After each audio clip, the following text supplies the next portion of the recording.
Lego Batman, the video game, is the perfect Batman game. But what do I mean by that? It's not the best Batman game. That would probably be one of the Arkham games. No, it would definitely be one of the Arkham games. But Lego Batman has always had a special place in my heart and the heart of many other people, and I've always been confused why.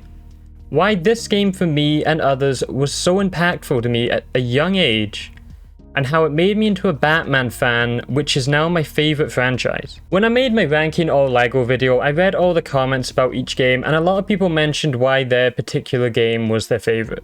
And for people who mentioned Lego Batman 1, the video game, as their favourite on that video and the others I've made, they all mentioned about its unique atmosphere, and I agreed.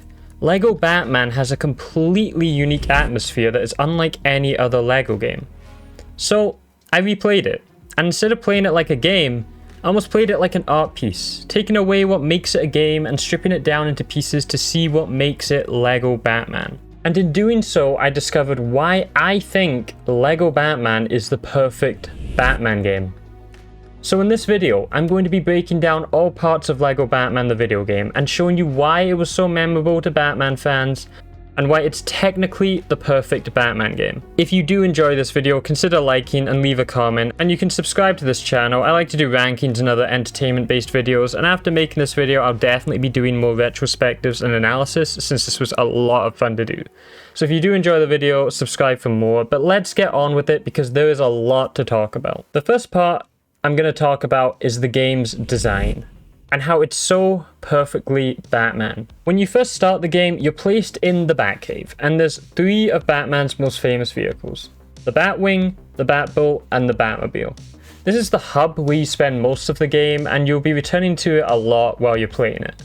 When selecting a level, the first thing you see is a character bio about the villain in the level, and this teaches the players about the villain, familiarizing them with the character straight away, and it's done as a loading screen before you even start playing. And something very interesting to note is the actual lineup of each villain in each level. See, there's three stories, and they have two main villains at the end of each story who show up during the cutscenes throughout all the other villains' levels.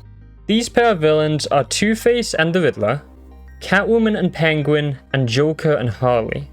But this isn't a random pairing for these villains.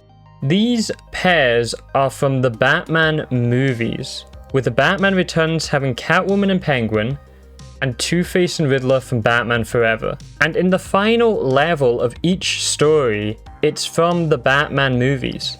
Penguin's final area is the Gotham Zoo, which is the last part of Batman Returns. The definition of nostalgia is a sentimental longing or wistful affection for a period in the past. So when you see these movies, you have nostalgia since you've seen these areas in the game. You know the music, you know the characters and how they look. Now, the Batman Tim Burton movies game is designed to make you a Batman fan, and that's just one of the reasons why it's the perfect Batman game. Another part of the design of this game is what is shared with all the old Lego games, and it's the short, replayable levels, which is the basic design of the old Lego games. They are made to be short so you can replay them. Now, how this works in Lego Batman's favor is with the villains, since as well as hero missions, this game also has the incredibly fun villain missions that take place around the same time as the hero missions are taking place. And they have you playing as all the bright, colourful villains. See, Batman has the best rogue gallery of any superhero in my opinion, and everyone has their favourite villain.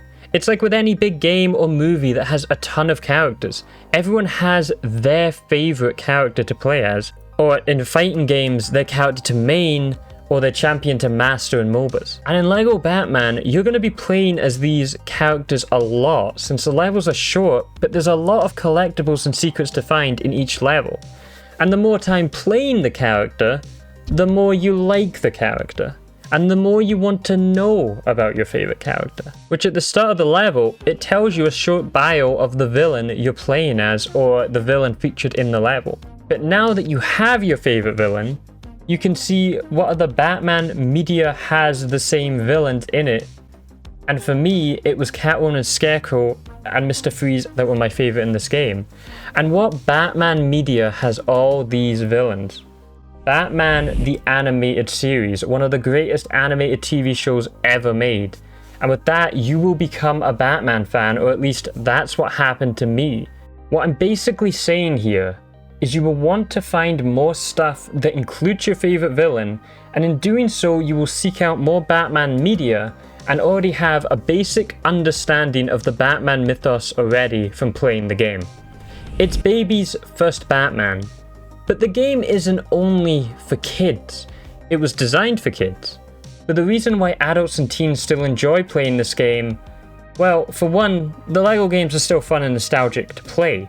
But for LEGO Batman in general, it has a lot to do with what people most commonly describe as its unique atmosphere.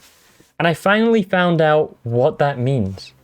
Atmosphere in a game is hard to describe, but I would say it's how a game makes you feel while playing it due to its look, its sound, its music, and how the game plays. It's pretty much an accumulation of everything about the game, but about what makes it unique to that specific game. So when people are discussing LEGO Batman's atmosphere and why it's so different to any other LEGO game, it's because most of the LEGO games have a similar atmosphere to each other, and for a while I didn't know why LEGO Batman's was different. Until recently, when I decided to try and make a LEGO game into a horror game for a video. I chose LEGO Batman for this video, since it's already a really dark looking game, and when choosing the music to replace, I realized something. By turning the music off, you are left with the ambience from the game, and the ambient sounds are unlike anything you would have ever heard in a kid's game. There's creaking doors, there's scary creepy carnival music, and I realized the game already had horror sounds. And this is nowhere more obvious than in Arkham Asylum. Since when you take away the waltz music, which is creepy in its own right, and hear the sounds of the asylum, you hear laughing, mad maniacal laughing, almost unhuman sounding.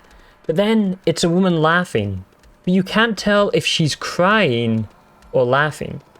Then it's a child's laugh, then screams from a man. It's quite frankly terrifying. And to think that this is in a kid's game, hidden behind the music, it's always there, just never noticed. And it helps to create the atmosphere. That atmosphere is, as you've probably guessed, a horror game's atmosphere. LEGO Batman has a horror game atmosphere. Now, you may think I'm crazy, since LEGO Batman isn't a scary game, unless you turn off the music. But what I mean is that when playing this game, you have the same feeling you get when you're playing a horror game, just without the fear. And this made me think what this game would look like without the LEGO. Since when you take away the LEGO, you see how the levels are dark, they're grimy, they're creepy, they're mature. They're very Batman. The levels without the LEGO look right as if they come from the Arkham games, a teen and adult game. You take away the LEGO and you have Batman the video game. And LEGO is honestly the afterthought here. It was made to be a LEGO game, but it's first and foremost a Batman game. It has the atmosphere of a horror game, similar to Arkham Asylum. The look and the background isn't bright or colorful, it's dark and gothic. It's Gotham. It's so different to any other kids game because it doesn't look like a kids game. Batman can appeal to all ages, from kids to teens to very adult. But LEGO Batman is unique in its own right because it appeals to all without heavily leaning to only one. It's a kids game's gameplay and characters, with a teen and adult game's atmosphere and look. LEGO Batman is the perfect Batman game because it's designed to make you into a Batman fan.